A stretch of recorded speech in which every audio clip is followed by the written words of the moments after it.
मैं हूं जिया कौशिक। नमस्कार, मैं हूं नंदिनी सिंह। अमेरिका ने सोचा था प्रतिबंधों का ऐसा हथियार चलाएंगे कि ईरान की अर्थव्यवस्था घुटनों पर आ जाएगी। ट्रंप ने ऐलान किया अब तक के सबसे बड़े आर्थिक दबाव की तैयारी है, लेकिन कहानी शायद उतनी आसान नहीं है जितनी वॉशिंगटन के गलियारों में सोची गई है, क्योंकि ईरान ने आर्थिक मोर्चे पर घुटने टेकने के बजाय ऐसा जवाबी चक्रव्यूह तैयार किया या दावा करा जिसमें अमेरिका खुद फंसता नजर आ सकता है। एक तरफ ट्रंप का दावा, ईरान पर अभूतपूर्व आर्थिक दबाव, दूसरी तरफ तेहरान का संदेश, प्रतिबंधों से हम पहले भी नहीं चुके थे और अब भी नहीं चुकेंगे।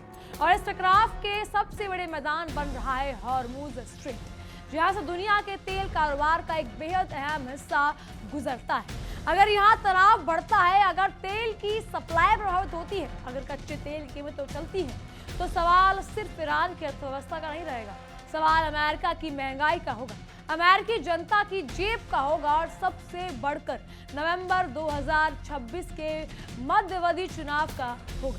यानी ट्रंप जिस आर्थिक युद्ध को ईरान के खिलाफ इस्तेमाल करना चाहते हैं, वही आर्थिक हथियार पलटकर अमेरिका पर दबाव बना सकता है। यही इस पूरी कहानी का सबसे बड़ा ट्विस्ट है, क्योंकि दावा किया जा रहा है कि ईरान के सुप्रीम लीडर मुस्तफा खामेनी लंबा संघर्ष खींचना चाहते हैं और नवंबर 2026 तक अमेरिका को आर्थिक और रणनीतिक दबाव में रखने की कोशिश कर सकते हैं। मकसद क्या बताया जा रहा है? हॉर्मुज और उसके वैकल्पिक समुद्री रास्तों पर दबाव बढ़ाना, तेल की सप्लाई को प्रभावित करना और ऐसा माहौल बनाना जिसमें दुनिया भर में तेल की कीमतें बढ़े। अब जरा सोचिए, अगर पेट्रोल महंगा हुआ, डीजल महंगा हुआ, ट्रांसपोर्ट महंगा हुआ और महंगाई बढ़ी, तो अमेरिकी मतदाता सबसे पहले किससे सवाल करेगा? ईरान से या व्हाइट हाउस में बैठे राष्ट्रपति ट्रंप से? यही वो आर्थिक चक्रव्यूह है जिसकी चर्चा अब तेज हो रही है। लेकिन कहानी सिर्फ तेल की नहीं है। ट्रंप ने जिस आर्थिक दबाव को ईरान को झुकाने का हथियार माना था, उसके सामने चीन एक बड़ी दीवार बनकर खड़ा है। चीन ईरान का बड़ा व्यापारिक साझेदार है और ईरानी तेल का प्रमुख खरीदार भी है। अगर चीन अमेरिकी प्रतिबंधों को पूरी तरह स्वीकार नहीं करता, तो वॉशिंगटन के लिए तेहरान की अर्थव्यवस्था को अलग थलग करना कहीं ज्यादा मुश्किल हो सकता है। यानी ट्रंप का फॉर्मूला था, ईरान पर दबाव डालो, उसके कच्चे तेल या उसके तेल खरीदारों पर दबाव डालो, ईरान की कमाई को रोक दो और फिर तेहरान को बातचीत की मेज पर झुकाने के लिए मजबूर कर दो। लेकिन अगर चीन कहता है कि वो अमेरिका के एक तरफा प्रतिबंधों को स्वीकार नहीं करता, तो ट्रंप की पूरी आर्थिक रणनीति के सामने बड़ा सवाल खड़ा हो जाता है। और यहीं से ट्रंप की परेशानी शुरू होती है, क्योंकि प्रतिबंध तभी ज्यादा असरदार होते हैं जब दुनिया के बड़े कारोबारी देश उनका पालन करें। अगर अमेरिका अकेले दबाव बनाए और दूसरी बड़ी अर्थव्यवस्थाएं ईरान के साथ कारोबार जारी रखें, तो प्रतिबंधों की ताकत सीमित हो सकती है। ईरान का कहना भी यही है कि अमेरिका पहले भी अधिकतम दबाव की नीति आजमा चुका है। ईरानी विदेश मंत्री अब्बास अरागची ने अपनी पोस्ट में पुराने प्रतिबंधों और अधिकतम दबाव अभियान का हवाला देते हुए कहा कि पहले के प्रयास भी विफल रहे हैं और नया आर्थिक अभियान भी विफल होगा। तेहरान का संदेश साफ है, अमेरिका जितना दबाव बढ़ाएगा, ईरान उतनी ही अपनी आर्थिक और रणनीतिक प्रतिरोध क्षमता पर भरोसा करेगा। अब जरा ट्रंप की राजनीति समझिए। अमेरिकी राष्ट्रपति के लिए सिर्फ ये विदेश नीति का मामला नहीं। नवंबर 2026 में अमेरिका में मध्यवादी चुनाव होने वाले हैं और अमेरिकी राजनीति में एक बात बेहद महत्वपूर्ण होती है, महंगाई। जब पेट्रोल महंगा होता है, तो सिर्फ पेट्रोल महंगा नहीं होता, उसका असर ट्रांसपोर्ट पर पड़ता है। ट्रांसपोर्ट महंगा होता है तो सामान महंगा होता है, सामान महंगा होता है तो परिवारों का बजट बिगड़ता है और जब परिवारों की जेब पर असर पड़ता है, तो मतदाता सरकार से सवाल करता है। यही वजह है कि ईरान हॉर्मुज संकट का आर्थिक असर ट्रंप प्रशासन के लिए राजनीतिक जोखिम भी बन सकता है। बिल्कुल, और यही वो जगह है जहां ट्रंप की अमेरिका फर्स्ट नीति पर भी सवाल खड़े हो सकते हैं, क्योंकि अगर किसी युद्ध या आर्थिक टकराव की वजह से अमेरिकी जनता को ज्यादा महंगा ईंधन खरीदना पड़े, तो जनता पूछ सकती है, इसका फायदा किसे हुआ? क्या ईरान झुका? क्या तेल की कीमतें कम हुई? क्या अमेरिका ज्यादा सुरक्षित हुआ या फिर अमेरिकी जनता को ही इसकी कीमत चुकानी पड़ी? यानी ट्रंप ईरान को आर्थिक रूप से घेरना चाहते हैं, लेकिन अगर तेल बाजार उल्टा अमेरिका को घेर ले, तो इसे रणनीतिक जीत कहना मुश्किल होगा। और अब आते हैं हॉर्मुज पर। हॉर्मुज स्ट्रेट सिर्फ एक समुद्री रास्ता नहीं, ये वैश्विक ऊर्जा कारोबार की सबसे संवेदनशील नसों में से एक माना जाता है। खाड़ी क्षेत्र में निकलने वाले तेल और गैस के लिए इसकी रणनीतिक अहमियत बेहद ज्यादा है। यही वजह है कि जब भी हॉर्मूज में तनाव बढ़ता है, पूरी दुनिया की नजरें इस समुद्री रास्ते पर टिक जाती है। ट्रंप लगातार संदेश देने की कोशिश कर रहे हैं कि अमेरिका हॉर्मूज में अपना प्रभाव बनाए रख सकता है, लेकिन ईरान का जवाब क्या है? समुद्र सिर्फ अमेरिका की ताकत से नहीं चल सकता। ईरान के पास इस पूरे क्षेत्र की भौगोलिक स्थिति का फायदा है, और अगर तेहरान हॉर्मूज के आसपास तनाव बढ़ाता है तो अमेरिका के लिए हर जहाज की सुरक्षा सुनिश्चित करना आसान नहीं होगा। यानी ये वही जगह है जहां ईरान की सैन्य ताकत से ज्यादा उसकी भौगोलिक स्थिति काम आती है। ईरान खाड़ी के उत्तरी हिस्से में मौजूद है। हॉर्मूज की भौगोलिक संरचना बेहद संवेदनशील है और इसके आसपास मौजूद ईरानी सैन्य क्षमताएं किसी भी बड़े समुद्री अभियान को चुनौतीपूर्ण बना सकती है। इसलिए अगर अमेरिका सोचता है कि कुछ युद्धपोत भेजकर हॉर्मूज पर पूरा नियंत्रण हासिल कर लेगा, तो ईरान का संदेश है कि ये इतना आसान काम नहीं है। बिल्कुल, अब इस कहानी में एक नया मोड़ आया है। जस्क बंदरगाह से हमले की रिपोर्ट। ईरान के जस्क बंदरगाह से किसी जहाज पर हमला किए जाने की खबर को इसलिए अहम माना जा रहा है क्योंकि जस्क हॉर्मूज स्ट्रेट से बाहर ओमान की खाड़ी की तरफ स्थित है। अगर इन रिपोर्ट की पुष्टि होती है तो इसका रणनीतिक संदेश बेहद महत्वपूर्ण हो जाता है। यानी ईरान सिर्फ हॉर्मूज के संकीर्ण रास्ते पर सीमित नहीं रहना चाहता, बल्कि समुद्री दबाव का दायरा उसके आगे तक बढ़ाने की क्षमता रखता है।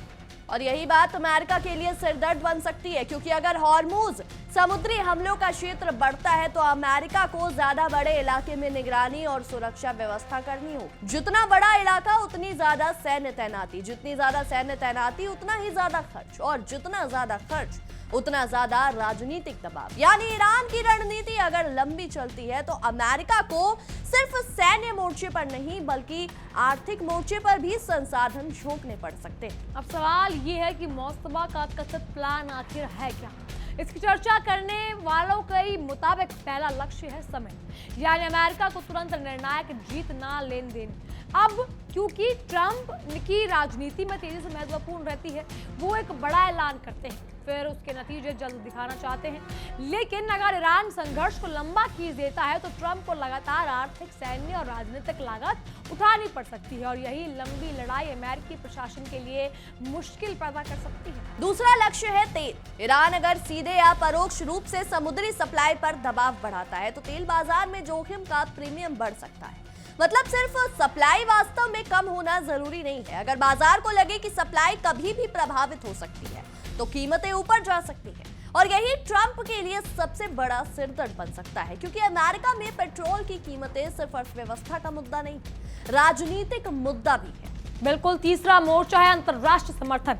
अमेरिका चाहता है कि ज्यादा से ज्यादा देश ईरान पर दबाव डालें, लेकिन चीन जैसे देश अगर अमेरिकी एक तरफा प्रतिबंधों का विरोध करते हैं तो ट्रंप के लिए दुनिया को उसके साथ खड़ा करना मुश्किल हो जाता है, और यही ईरान की रणनीतिक ताकत है। ईरान अकेला अमेरिका से नहीं लड़ सकता, उसके साथ अलग अलग देशों के आर्थिक और राजनीतिक शीर्षे मौजूद होते हैं। चीन के साथ व्यापार, क्षेत्रीय साझेदारियां, रूस समेत दूसरे देशों के साथ रणनीतिक संबंध, ये सब तेहरान को प्रतिबंधों के बावजूद कुछ विकल्प देते हैं। बिल्कुल, यानी ट्रंप का सपना था ईरान को दुनिया से काट देना, लेकिन ईरान का जवाब है दुनिया को एक तरफा अमेरिकी आदेश मानने के लिए मजबूर करना इतना आसान नहीं है। और यही वजह है कि अमेरिका का आर्थिक दबाव जितना कागज पर बड़ा दिखाई देता है, जमीन पर उतनी सफलता उतनी सीधी नहीं हो सकती। अब सवाल उठता है कि क्या ईरान सच में अमेरिकी अर्थव्यवस्था को हरा सकता है? यहाँ थोड़ा सावधान रहना जरूरी है। अमेरिकी अर्थव्यवस्था दुनिया की सबसे बड़ी अर्थव्यवस्थाओं में से एक है। अमेरिका के पास विशाल वित्तीय क्षमता है, डॉलर का वैश्विक प्रभाव है, और अमेरिका के पास बेहद मजबूत सैन्य क्षमता भी है। इसीलिए ईरान के लिए अमेरिका को आर्थिक रूप से हराना आसान नहीं होगा, लेकिन ईरान की रणनीति शायद अमेरिका को हराने से ज्यादा अमेरिका की जीत को महंगा बनाने में हो सकती है। और यही फर्क बेहद महत्वपूर्ण है। अगर ट्रंप को ईरान जल्दी नहीं झुका पाते, अगर तेल की कीमतें बढ़ती है, अगर अमेरिकी सैन्य खर्च बढ़ता है, और अगर सहयोगी देशों में मतभेद बढ़ते हैं, और देखा जाए अगर अमेरिकी जनता युद्ध की कीमत महसूस करने लगती है, तो ट्रंप के लिए राजनीतिक मुश्किल बढ़ सकती है। यानी ईरान को अमेरिका से बड़ी अर्थव्यवस्था बनने की जरूरत नहीं है, उसे सिर्फ इतना करना है कि अमेरिका की रणनीति को उसके लिए महंगा बना दिया जाए। और अब एक और सवाल है, क्या ट्रंप का इकोनॉमिक डी डे वास्तव में ईरान को झुका पाएगा? तेहरान का रिकॉर्ड बताता है कि प्रतिबंधों के बावजूद उसने वर्षों तक अपनी व्यवस्था को चलाया है। ईरान पर लंबे समय से अमेरिकी प्रतिबंध है, फिर भी ईरान का तेल कारोबार पूरी तरह बंद नहीं हुआ। उसने वैकल्पिक व्यापार नेटवर्क बनाए, विभिन्न देशों के साथ रिश्ते मजबूत किए और प्रतिबंधों के बीच अपनी अर्थव्यवस्था को किसी न किसी तरह चलाया। यानी अमेरिका का दबाव ईरान को कमजोर कर सकता है, लेकिन उसे तुरंत आत्मसमर्पण के लिए मजबूर कर देगा। ये मान लेना शायद ट्रंप प्रशासन के लिए सबसे बड़ी भूल होगी, क्योंकि ईरान की रणनीति का मूल शब्द है प्रतिरोध। तेहरान बार बार कहता रहा है कि बाहरी दबाव के सामने आत्मसमर्पण उसका विकल्प नहीं है। अब अगर हॉर्मुज का कार्ड भी खेला जाता है तो अमेरिका को एक साथ कई मोर्चों पर जवाब देना पड़ सकता है। तेल, समुद्री सुरक्षा, प्रतिबंध, कूटनीति और अमेरिकी घरेलू राजनीति। यानी एक तरफ ट्रंप का आर्थिक हथौड़ा, दूसरी तरफ ईरान का रणनीतिक चक्रव्यूह।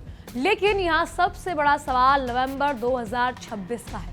अगर यहाँ तब तक संघर्ष जारी रहता है, अगर तेल की कीमतें ऊंची रहती हैं, अगर अमेरिकी परिवार महंगाई से परेशान होते हैं, तो क्या इसका असर रिपब्लिकन पार्टी पर पड़ेगा? इसका जवाब अभी भी कोई निश्चित तौर पर नहीं दे सकता कि अमेरिकी चुनाव कई मुद्दों पर निर्भर करते हैं। लेकिन इतिहास बताता है कि महंगाई और ईंधन की कीमतें मतदाताओं के लिए बेहद संवेदनशील मुद्दे हैं। इसीलिए ट्रंप के लिए सबसे बड़ा खतरा शायद तेहरान की मिसाइल से नहीं, अमेरिकी मतदाता के वोट से हो सकता है। और यही इस पूरे खेल की सबसे बड़ी विडंबना है। ट्रंप ईरान पर दबाव बनाकर अपनी ताकत दिखाना चाहते हैं, लेकिन अगर वही टकराव अमेरिकी जनता की जेब पर असर डालने लगे तो ताकत दिखाने का राजनीतिक फायदा उल्टा भी पड़ सकता है। ईरान शायद इसी गणित को समझ रहा है और इसलिए उसकी रणनीति में समय सबसे बड़ा हथियार बन सकता है। यानी तस्वीर साफ है, अमेरिका के पास प्रतिबंध है, सैन्य ताकत है, डॉलर है, लेकिन ईरान के पास भी कुछ ऐसे कार्ड हैं जिन्हें नजरअंदाज करना ट्रंप के लिए महंगा पड़ सकता है। हॉर्मुज, तेल, भौगोलिक स्थिति, क्षेत्रीय नेटवर्क और सबसे बढ़कर लंबे संघर्ष को झेलने की क्षमता। बिल्कुल, और यही वजह है कि ट्रंप का इकोनॉमिक डी-डे अगर तुरंत परिणाम नहीं देता तो उसका सबसे बड़ा सवाल यही होगा, क्या अमेरिका ने ईरान को घेरा है या ईरान ने अमेरिका को एक ऐसे आर्थिक चक्रव्यूह में खींच लिया है जहां हर अगला कदम पहले से ज्यादा महंगा पड़ सकता है। ट्रंप के लिए ये सिर्फ ईरान की जंग नहीं है, ये तेल की जंग है, ये वैश्विक व्यापार की जंग है और ये प्रतिबंधों की जंग है और धीरे धीरे ये अमेरिकी राजनीति की भी जंग बन सकती है। तो फिलहाल मुकाबला बेहद दिलचस्प है। एक तरफ ट्रंप का दावा, भूतपूर्ण आर्थिक दबाव, दूसरी तरफ ईरान का जवाब, पुराने प्रतिबंधों से नहीं झुके, नए दबाव तो क्या ही झुका देंगे। एक तरफ अमेरिका चाहता है कि ईरान की अर्थव्यवस्था दम तोड़े, दूसरी तरफ ईरान हॉर्मुज और तेल बाजार के जरिए अमेरिका पर दबाव बनाने की कोशिश कर सकता है। और अगर संघर्ष नवंबर तक खिंचता है तो असली परीक्षा सिर्फ तेहरान की नहीं, अमेरिका की भी होगी। युद्ध में जीत सिर्फ इस बात से तय नहीं होती कि किसने ज्यादा बम गिराए। कभी कभी जीत का सवाल यह भी होता है कि कौन कितनी देर तक आर्थिक कीमत चुका सकता है, कौन अपने सहयोगियों को साथ रख सकता है और कौन अपने लोगों को समझा सकता है कि युद्ध की कीमत देना जरूरी है। ट्रंप के सामने अब यही चुनौती है। ईरान को झुकाना आसान ना हुआ तो अमेरिका को अपनी रणनीति बदलनी पड़ सकती है और अगर तेल बाजार में भूचाल आया तो उसकी गूंज तेहरान से ज्यादा वॉशिंगटन में सुनाई दे सकती है। यानी ट्रंप ने जिस आर्थिक डी-डे को ईरान की आखिरी परीक्षा समझकर लॉन्च किया, हो सकता है वही परीक्षा अमेरिकी रणनीति की भी हो जाए और हॉर्मुज, जिसे अमेरिका अपने प्रभाव का क्षेत्र बताकर दबदबा दिखाना चाहता है, वही हॉर्मुज अब ट्रंप की सबसे बड़ी रणनीतिक चुनौती बनता जा रहा है। ईरान झुकेगा या नहीं, ट्रंप की आर्थिक दबाव कितना असर होगा, क्या तेल का हथियार अमेरिकी राजनीति तक पहुंच पाएगा, इन सवालों का जवाब आने वाले महीनों में मिलेगा। लेकिन इतना तय है, ईरान ने अमेरिका के सामने आत्मसमर्पण का रास्ता नहीं चुना है और ट्रंप के सामने अब सिर्फ ईरान को दबाने की चुनौती नहीं, बल्कि अपनी ही रणनीति को पलटने से बचाने की भी चुनौती। कि कभी कभी चक्रव्यूह में फंसने वाला वो नहीं होता जिसने निशाना बनाया गया होता है, बल्कि वो होता है जो खुद शिकार को घेरने निकला हो। और इस वक्त सवाल यही है कि ट्रंप ईरान को घेर रहे हैं या मौसवा के आर्थिक चक्रव्यूह में खुद फंसते जा रहे हैं। बहरहाल इन सब पर आपकी क्या राय है, हमें कमेंट के जरिए बताइएगा। फिलहाल के लिए इतना, तमाम खबरों के लिए बने रहिए इंडिया 24/7 के साथ और देखते रहिए हमारी एक खास पेशकश, तहकीकात, हर खबर की तह तक। देखिए इंडिया डेली 24/7 अब आपकी स्मार्ट टीवी पर। इंडिया डेली मौजूद है सभी डिजिटल प्लेटफॉर्म पर लाइव और लगातार। इंडिया डेली 24/7 हर दिन राष्ट्र को समर्पित।